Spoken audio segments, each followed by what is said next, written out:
So people can take their choices whether to keep breathing or not, because the penalty for not obeying masters sometimes, in many, many, many cases, is death.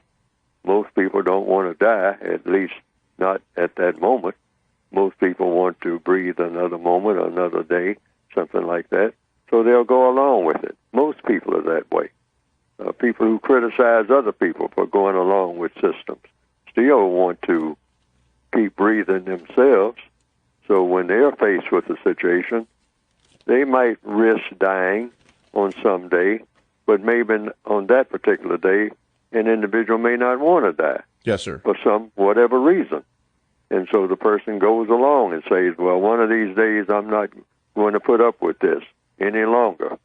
And on that same day, somebody decides not to put up with it any longer, and that person dies that day. Mm-hmm. But the other person looking at that will say, well, I don't mind dying, but I don't want to die right now. And so it's an individual choice. All people could face what they call liberty or death at any time.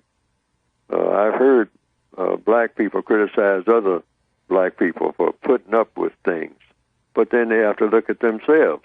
What do I put up with? They say, well, but my situation isn't as bad as theirs. Well, somebody standing behind that person could say, oh, well, my situation is worse than yours. I mean, or better than yours or whatever. And I mean, you're still here and I'm still here. So who is the judge?